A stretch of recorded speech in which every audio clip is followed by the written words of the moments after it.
You're listening to Adoptees On, the podcast where adoptees discuss the adoption experience. I'm your host, Haley Radke. Welcome back. It's January 11th, and I promised you a brand new episode today, and I am going to flake out. I can't believe it. I'm so sorry. But I'm going to give you a little personal update and then another replay. So here's my personal update. I have been feeling super lousy for a couple years, and that was getting worse and worse and worse until this summer. I finally went to my family doctor, and I will say, long story short, I have now, just before Christmas, been diagnosed with celiac disease. And that is an autoimmune disorder where my body attacks itself if there's any gluten ingested. So gluten is in wheat. It's also in a couple of other grains, barley, rye, and it's also in it's a hidden ingredient in a lot of different things. So my Christmas looked very different than I expected it to. I was actually away with my husband's family for a few days where I had to pack in all my own safe food, including Christmas dinner, which was not very cheery for me. And then the next week I had my boys, and we went to visit my bio dad and his family. And that was actually really great because they also have some family members that are celiac. So that was a safe place for me to eat.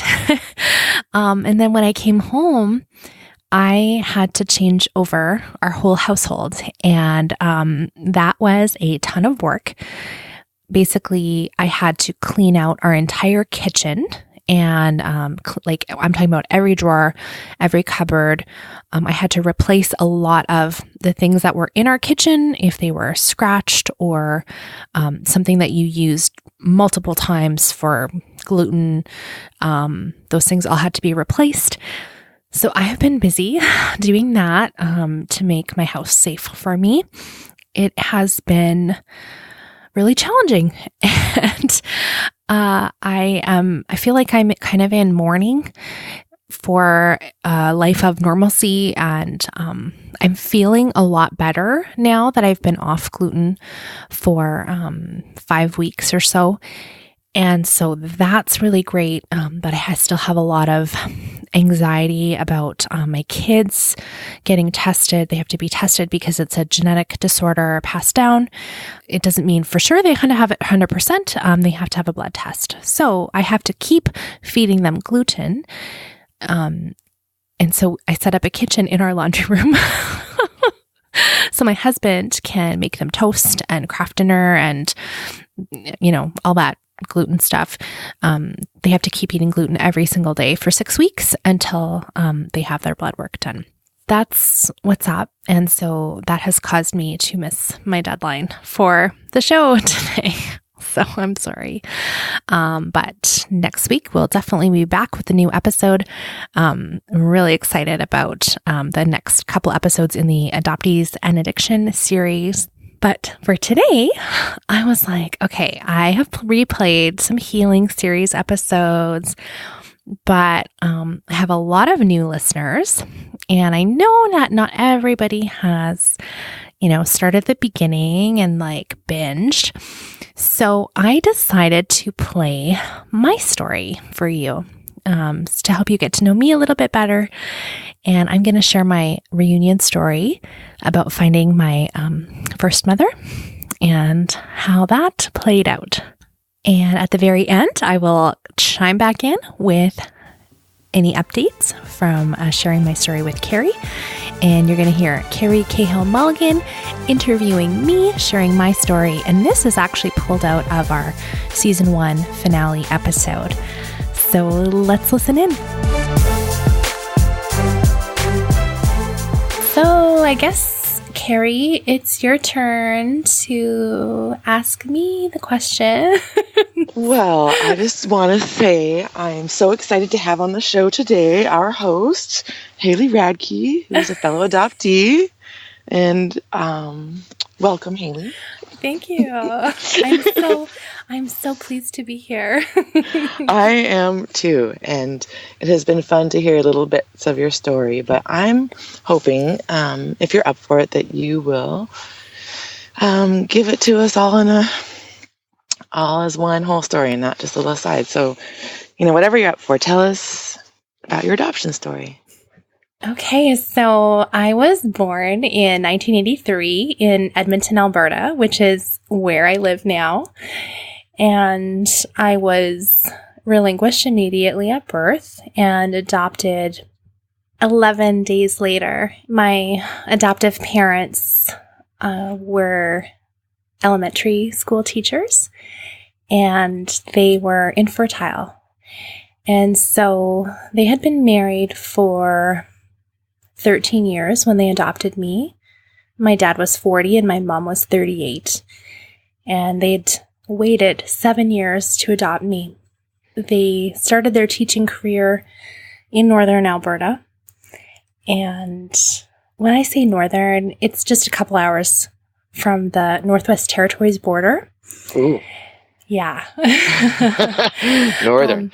A northern rural town. In fact, our town, to get to it, you could either go in the summer, there's a ferry to cross the river, and in the winter you could cross an ice bridge across the river. Ice bridge. Yeah, I said ice bridge.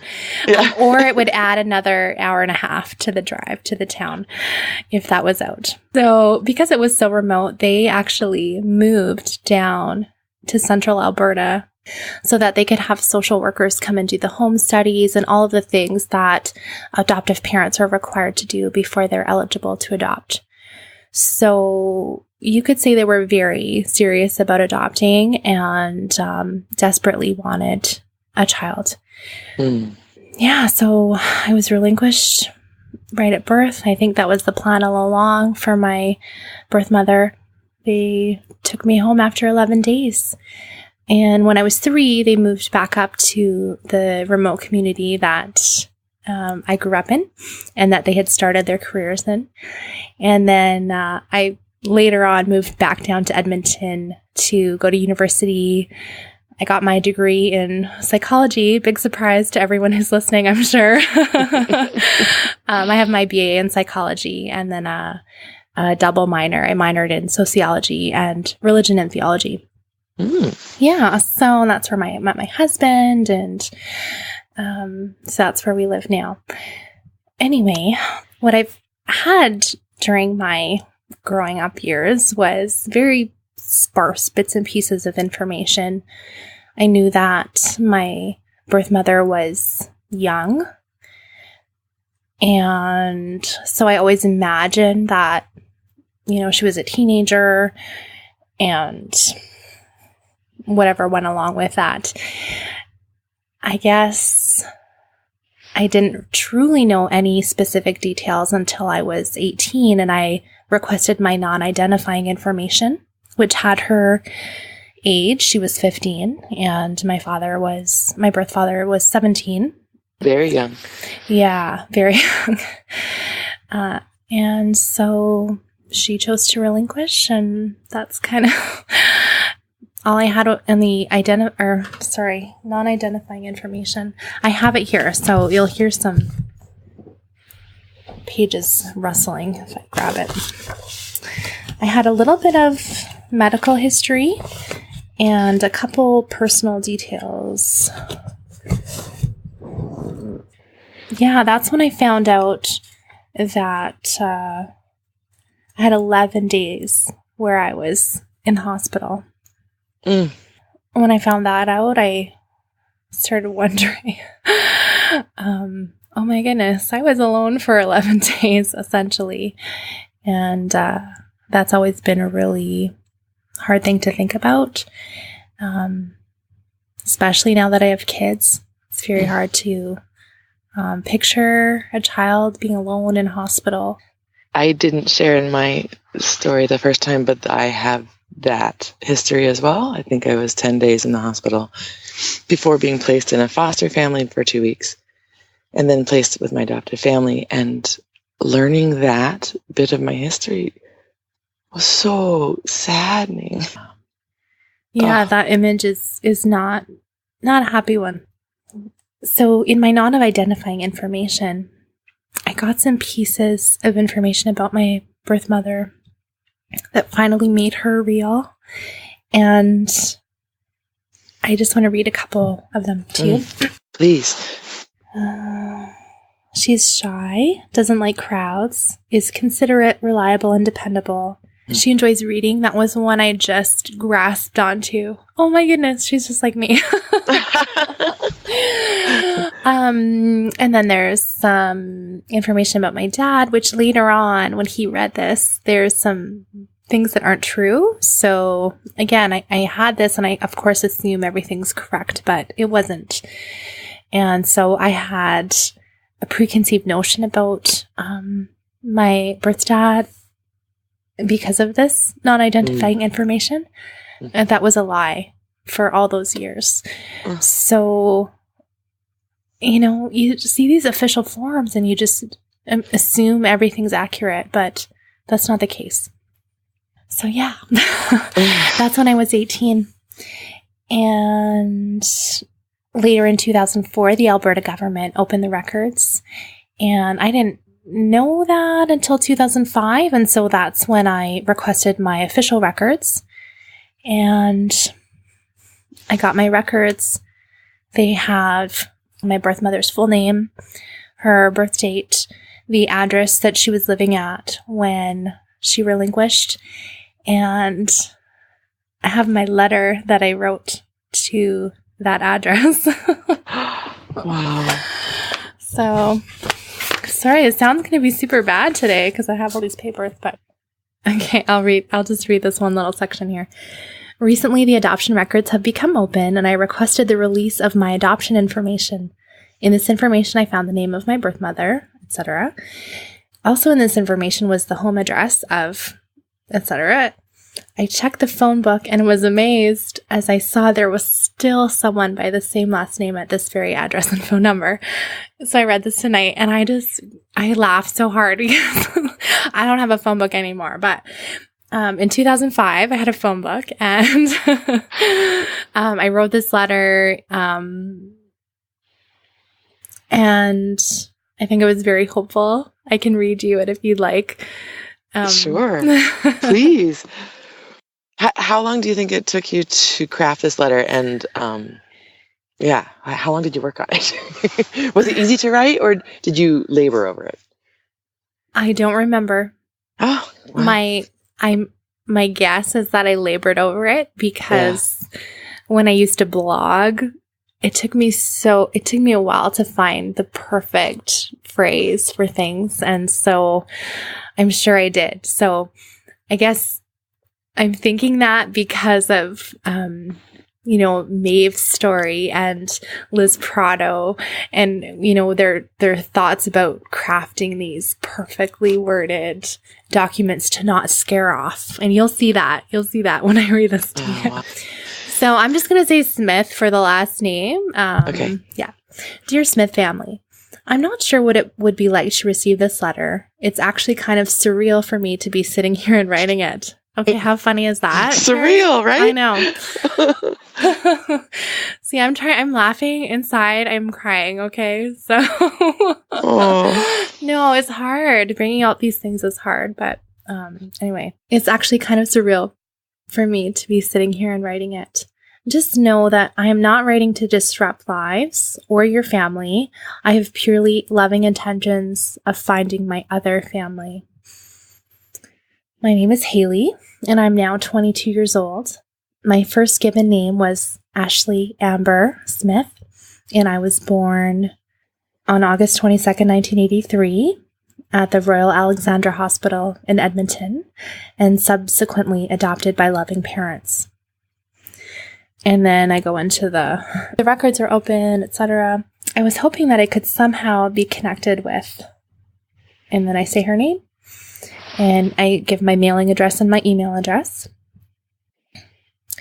I would like to have first contact through a letter or email. Then if we both have the desire to talk on the phone or in person, the other contact information could be shared.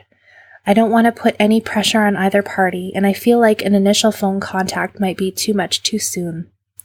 If your family decides that you do not want to connect with me at this time, I would still really appreciate an email or letter stating this, so I would not be left apprehensively waiting for too long. Also, if I have the wrong address or the wrong family, please let me know this too. Thank you for responding to my request. I'm eager to hear from you. Sincerely yours, Haley Radke. So yeah, I was 22 and I was just doing my very best not to scare and not to put too much weight on it. I mean, I can read that, in here. Mm-hmm. So, yeah. You feel so much with that letter, just the caution and the I am a completely normal, non-threatening person. You have no reason to fear me. I am not going to murder you or to ask for money. Right. I don't know why that is. Like that there's some like mythology about adoptees just wanting to reunite for money. Like, or if we're just kind of making that up in our heads. I don't know. Maybe it's the self-projected fear that we're, I don't know. I think it is there though. Who knows? Who knows? So I sent that letter and I remember sitting at my desk. I used to work at a youth emergency shelter here in the city. I was, at the time I was just part-time. And I was at my desk and my desk was right outside the executive director's office. And she was so sweet. She was adopted as well. And we had talked about it sometimes. I don't remember if I had told her that I was searching or not. Probably. It must have come up. Anyway, so she's working at her desk and mine was right outside her office. And I got an email from my maternal grandfather at work. So I have that for you too. Oh, please. Dear Haley, we got your letter this morning, but have not had the opportunity yet to speak to your birth mom in person. She's married, lives in Edmonton, and will be visiting us here on Saturday. We decided not to discuss your letter with her by phone for obvious reasons. Your grandmother and I both hope her instinct will be the same as ours, but we can't speak for her. Hope you don't think it's presumptuous of us, after all this time, to refer to ourselves as your grandparents. I also won't preempt her with the details of your family, because I hope she will do so herself very soon. In the unhappy event that she decides not to meet you, I hope you'll keep that option open for us. And then he signs his name, and in parentheses has Granddad. Oh. And then P.S. I was told not to email you until after we spoke to her, but think I've stayed in the background about 22 years too long. Wow. So what was going through your mind when you got that email from him? It's all I ever wanted. Yeah.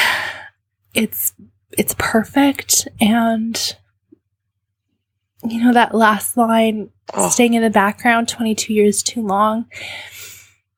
And what that meant to me, you read so many things into that, right? And what I read into that was he maybe wanted to keep me. He didn't have a part of the decision. I read hopeful things into that. Yeah.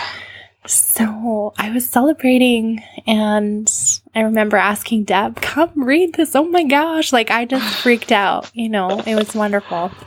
And then I waited. Oh. And then I waited. But I think this email may have it was very fast. I don't recall exactly if it was the day after I mailed my letter or 2 days. It was that fast. It was like, bam. Canada Post was on the ball delivering that letter, I'm sure. So that's September 15th. And the next email I get again is from him, and it's September 18th.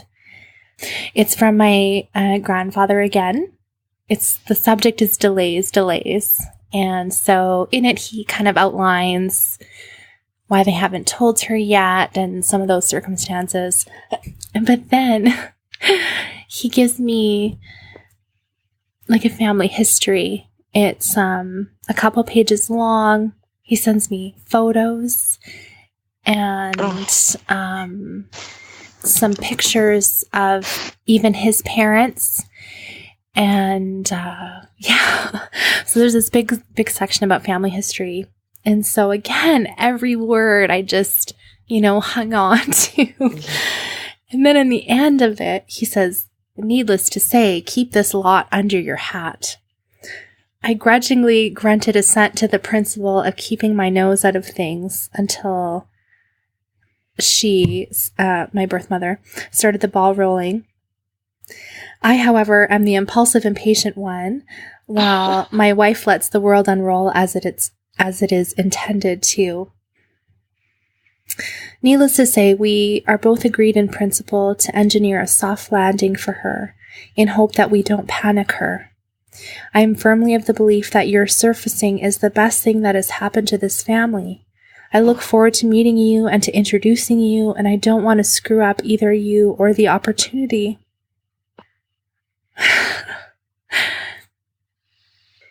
These are also beautiful words that I just held on to, and it was perfect. Right? It's just it was just perfect.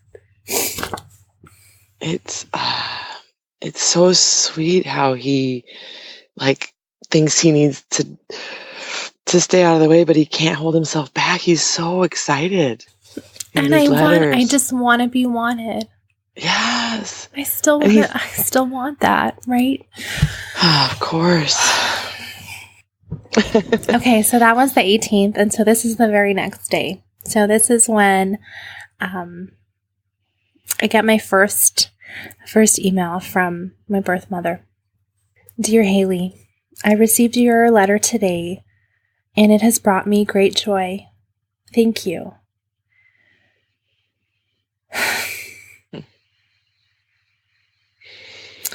You can't imagine how happy and relieved I am to know that you are happy, healthy, and well. I have always wanted to know you. Rather than disrupt my family, you have brought me and my family great joy, this without even meeting you. I am here for you in any capacity you may wish. That is, I welcome contact on your terms, any terms. I am excited to see you if and when you are ready. I am completely open to you. Ask me any questions you have. Then she gives her phone number and her address. And here's why I mentioned before my degree. Her minor is sociology as well.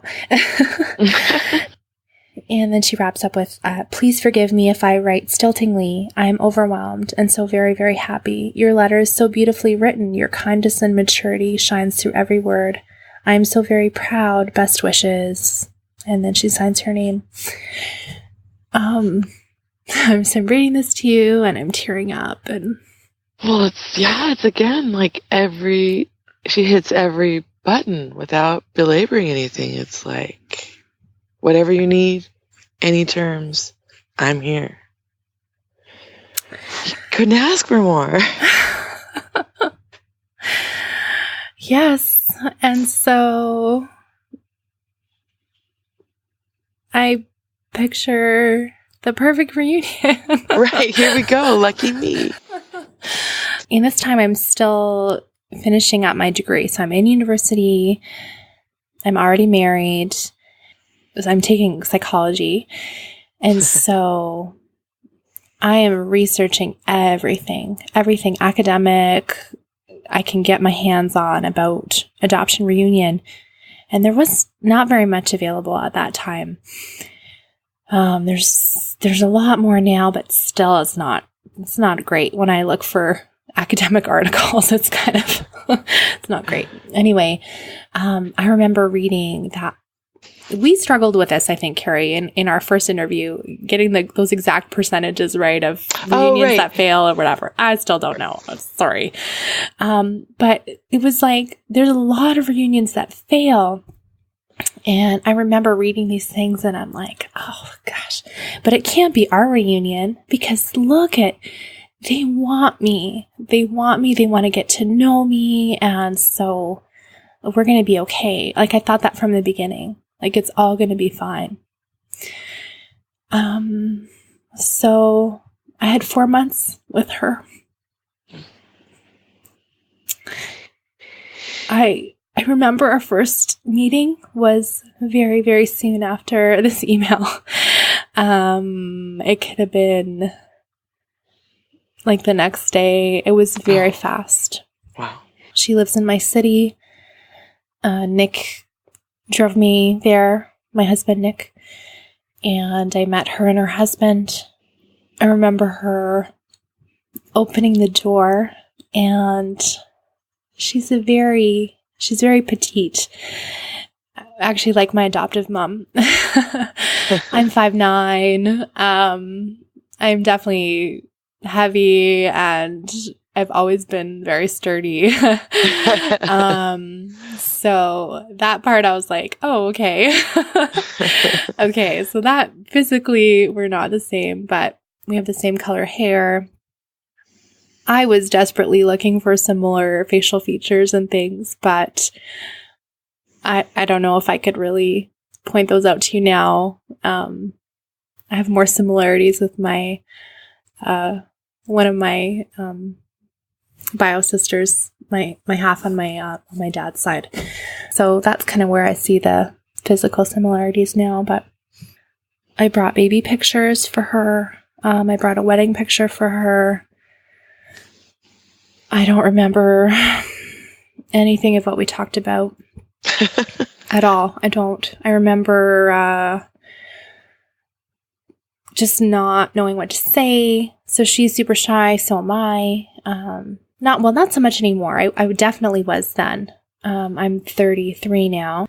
Was the conversation stilted, or was it just awkward because it's so awkward? Like, were you both not able to talk? I remember it being that her and I were very quiet and didn't know what to say. And I remember her husband, trying to be a very good host and asking questions and things. He's more outgoing anyway. I think he's an extrovert. And then of course my husband Nick, he is he is super introvert as well. And I don't know that he would have known what to do, but yeah. I have a picture with her that we took on that day, and she looks like a deer in the headlights. There's no other way to describe it. I'm just gonna pick it up here. I look happy, and she looks like she's in shock. And now, knowing what I know, like I think she was. You had an initial meeting, and then how did contact continue to unfold? Did you continue meeting, or calls, or emails? Or? We emailed back and forth so much. We're both writers, and all of those feelings were more easily expressed in writing. I think I'm thinking back on all of these things, and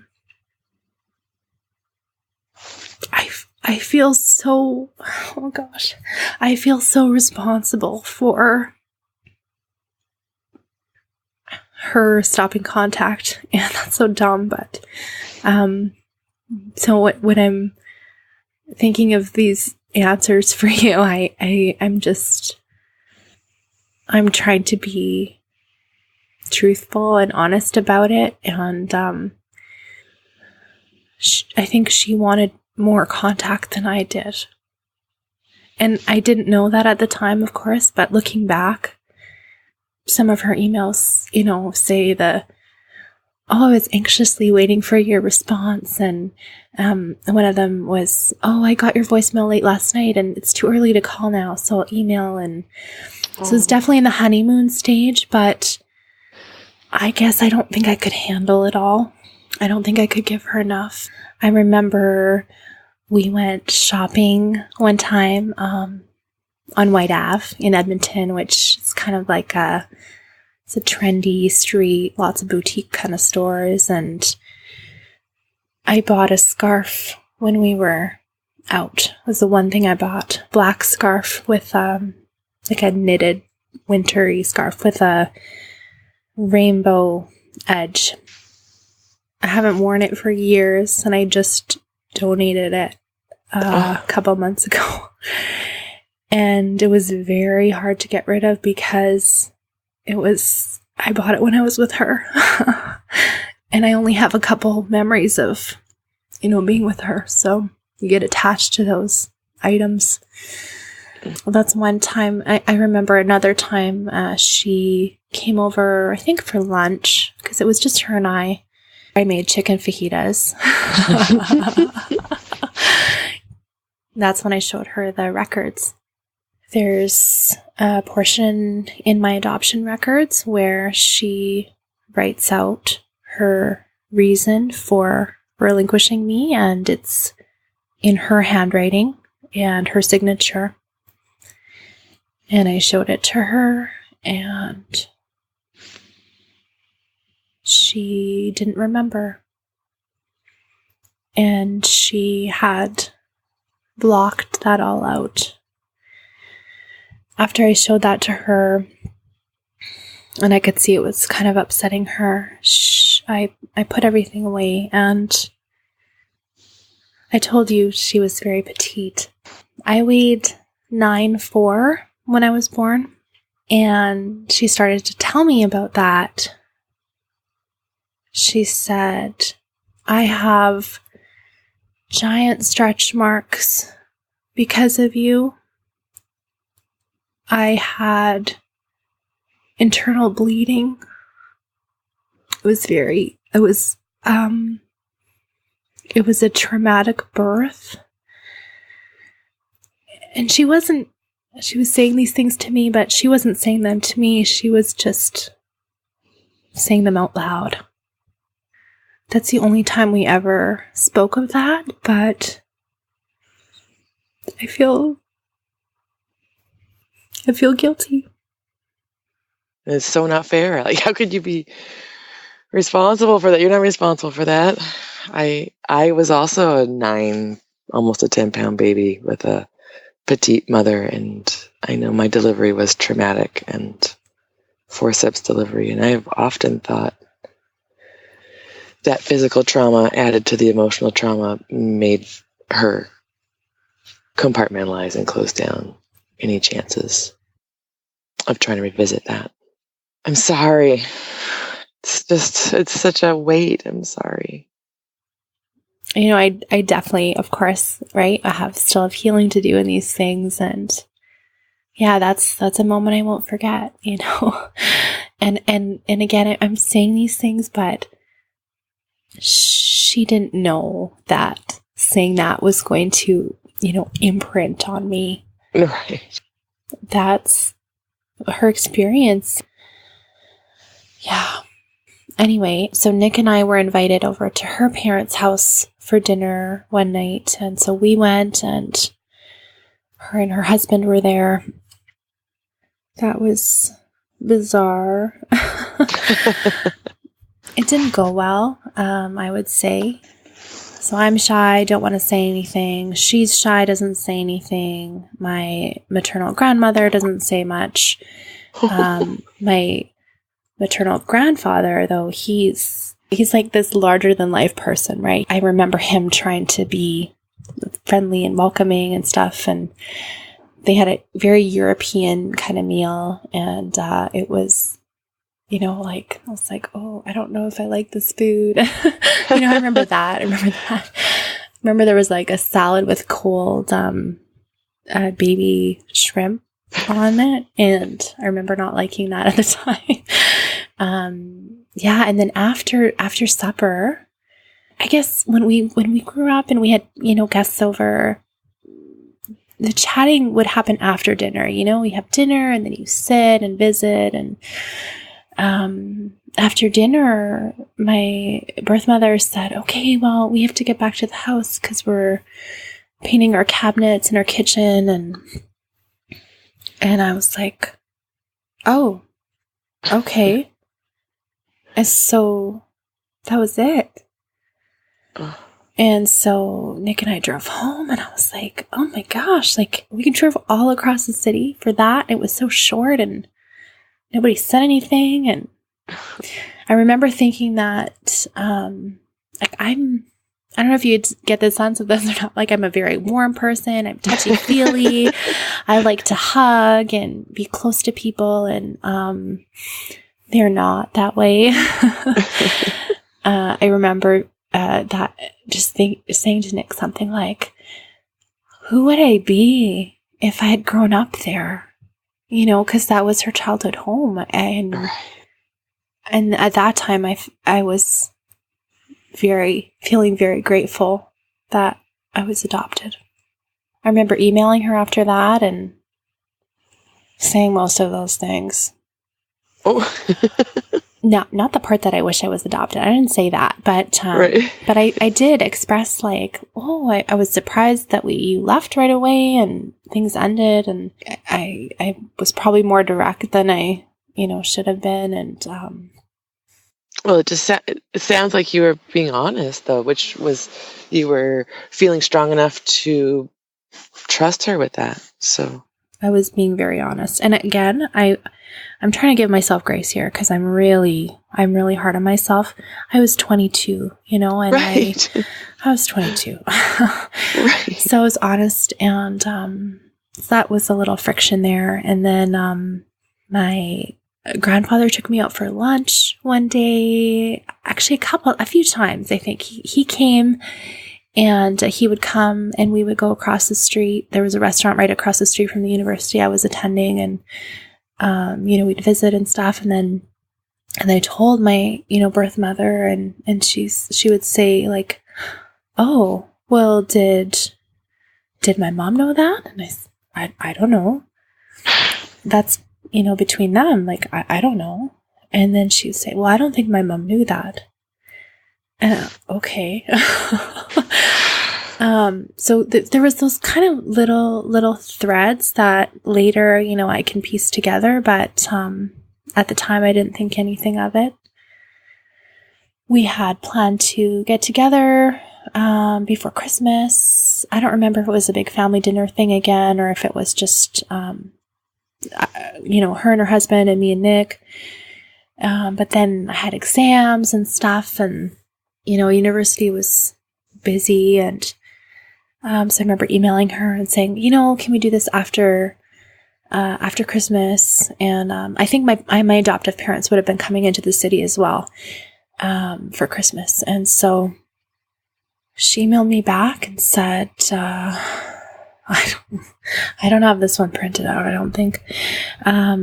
You've been pretty critical of my family, and I don't think we should reschedule right now. Let's kind of just revisit it in the new year.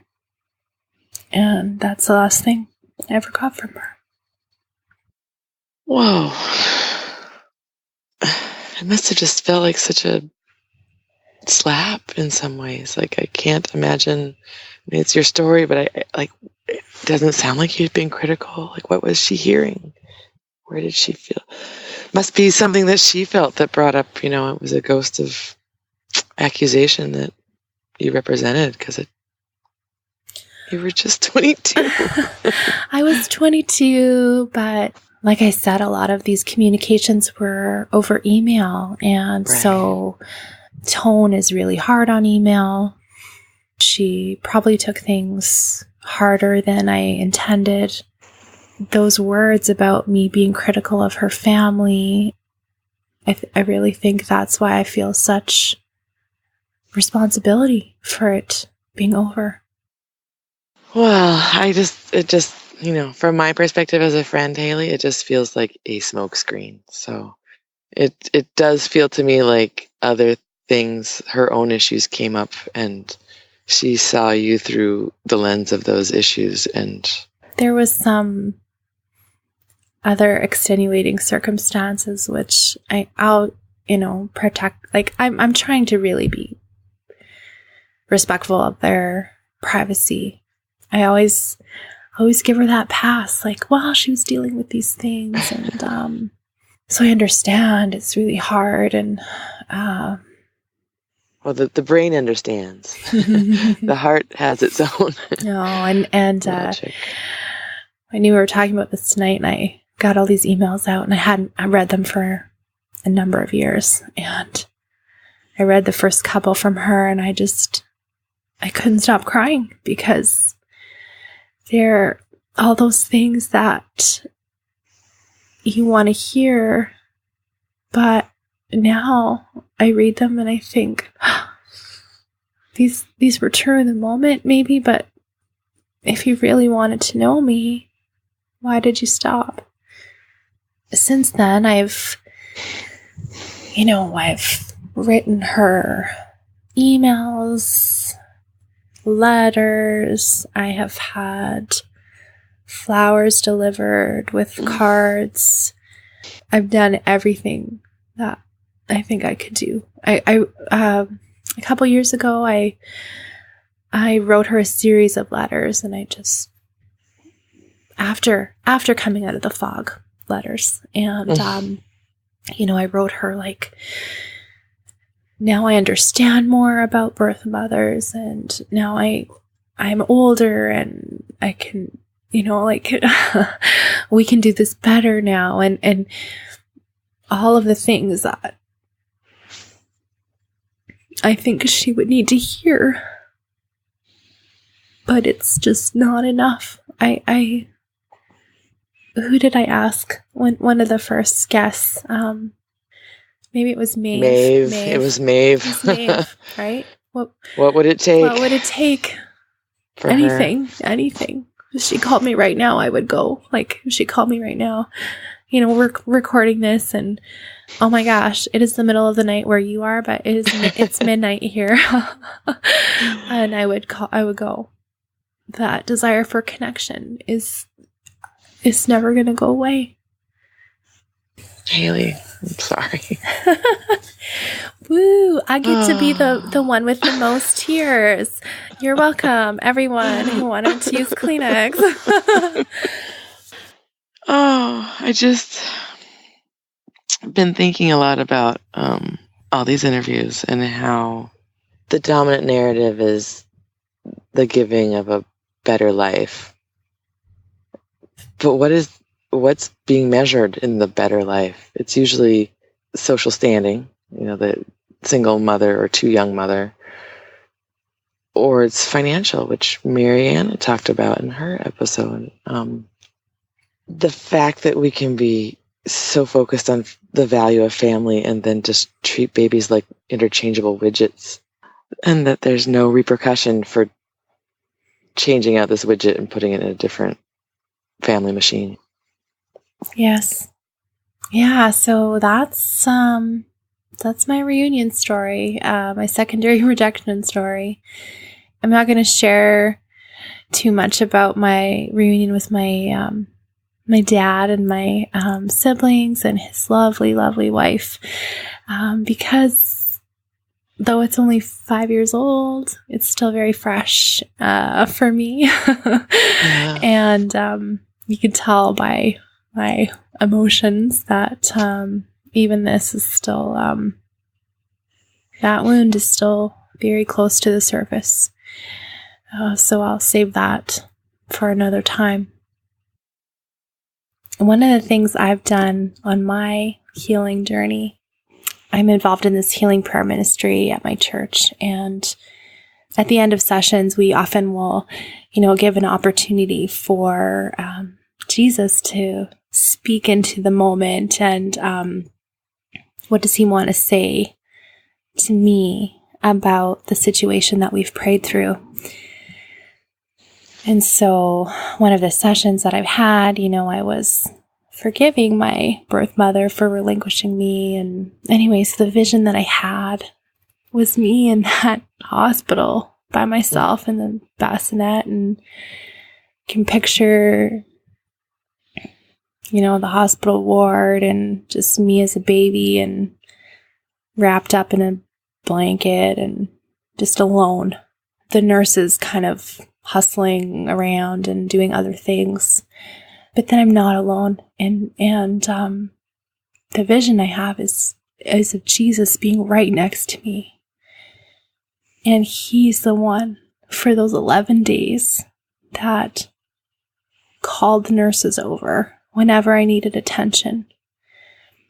And that has been the most healing thing for me whenever I think of those 11 days of being alone and not wanted, knowing that he was there.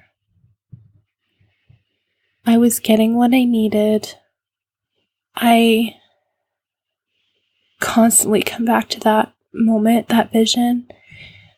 It's so beautiful, knowing that I wasn't alone. And I know that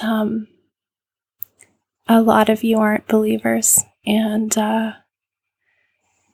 I'm so glad that you're listening, and I'm so glad we can hear different points of view.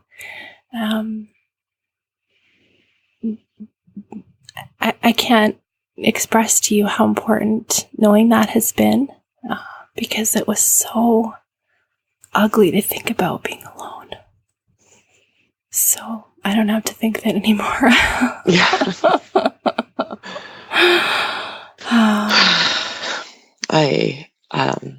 As just another aside before we wrap up, I had shared that sorrow in my women's group and maybe even also individually with my therapist. And she was so sweet. She said, but I'm guessing there was a really special nurse or somebody who found you and loved on you specifically because look how good you turned out.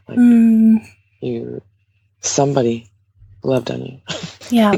Just the idea, and for me, because I'm not Christian, my vision turned to some single nurse who knew my story and just couldn't stand to see a lonely little baby. And I've created a similar replacement comfort person, and it is hugely soothing. Yes. Yeah, for sure.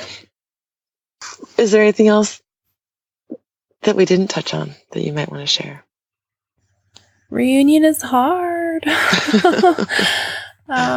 It's super hard, and it was really wonderful at the start, and I rode that roller coaster, and it was really scary, and I would get back on in 1 second if I was given the opportunity.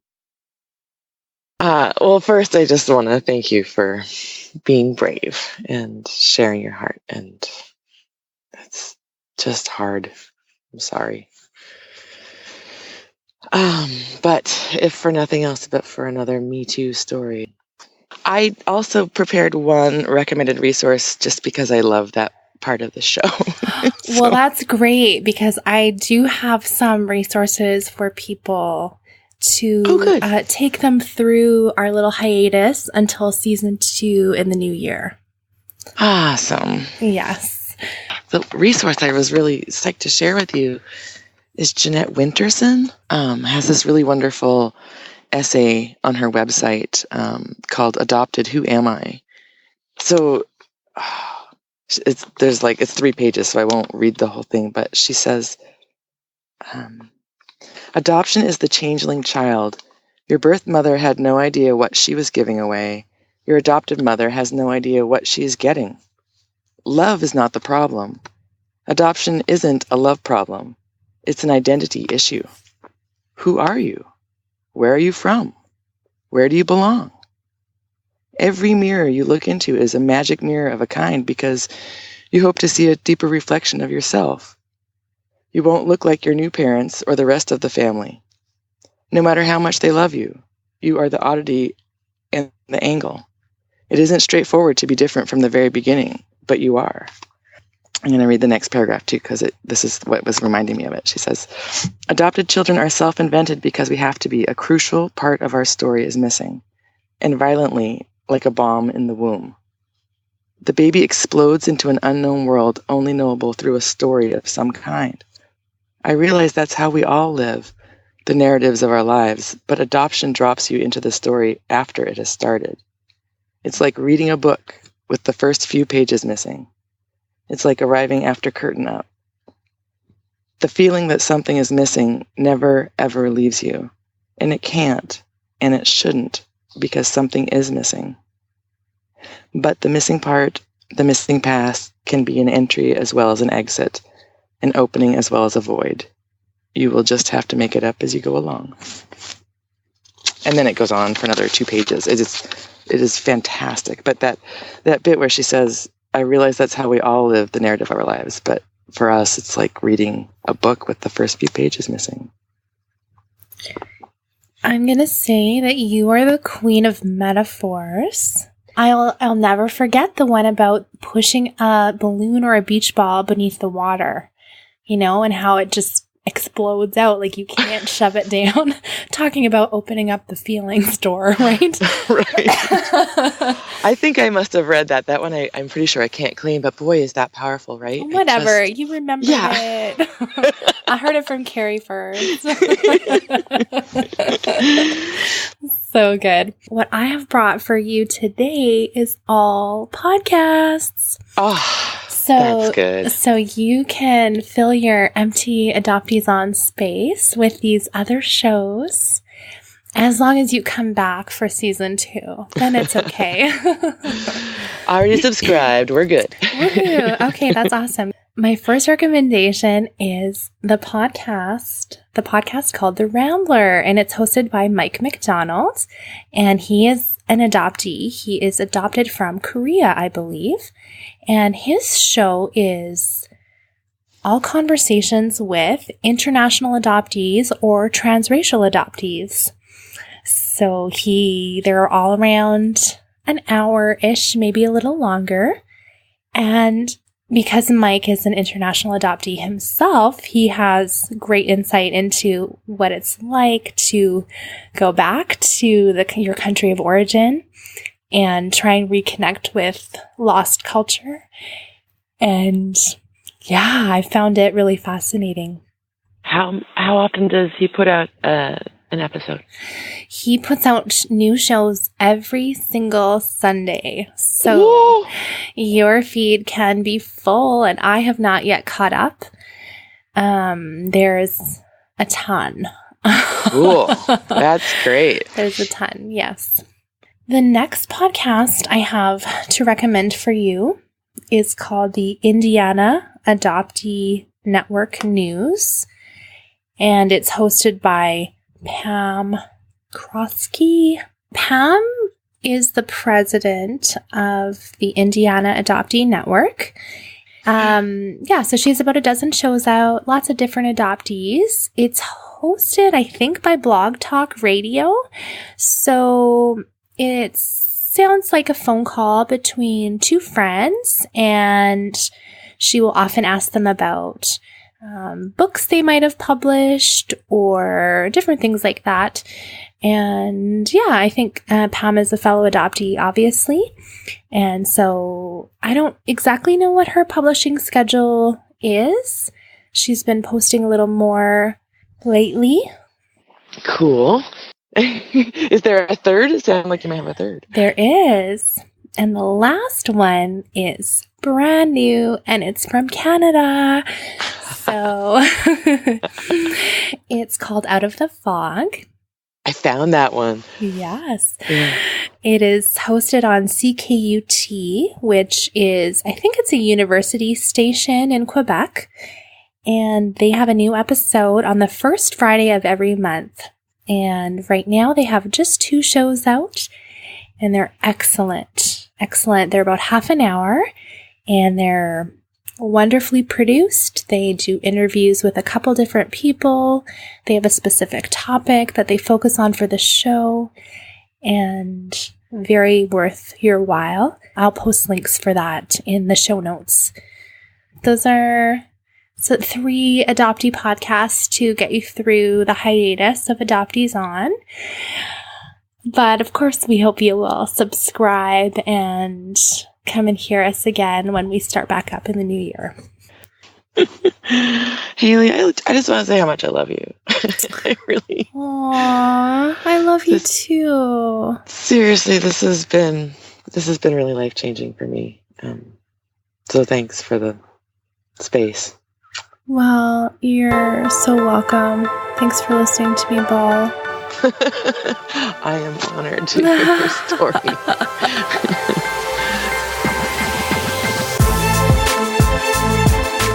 Okay, a couple updates since this episode. I have since turned 35, and my reunion with my bio dad is just about 8 years into it now. And we're still in a really good place. And I have actually talked a little bit about it. I just had my stepmother, I guess, on the show, and I've had a lot of good feedback about that. So if you do want a little insight into my reunion with my dad, you can go ahead and listen to that episode about how our reunion impacted my stepmother. And, oh my gosh, I have to add these into the recommended resource segment, because I'd totally be remiss if I left these podcasts off the list. So, other adoptee podcasts that you definitely should be listening to: Born in June, Raised in April by April Dinwiddie, Who Am I Really by Damon Davis, and a brand new one called the Adoption Advocacy Podcast. And that one just has a couple episodes, but they're just getting started, so you want to go over there and support them as well. So, friends, again, so sorry to bring you a rerun. Oh my gosh, the guilt. You have no idea. But of course, my health has to take priority, because otherwise there wouldn't be a show to put out. But I'm so grateful for your ongoing support and excited to share new episodes with you starting next week for sure. Right? Because what is going to happen if I come back with a replay next week? Mutiny, podcast mutiny. Is that a thing? Oh my gosh. Anyway, I love you. Thank you so much for listening. I am honored that you spend this time with me every week. And let's talk again next Friday.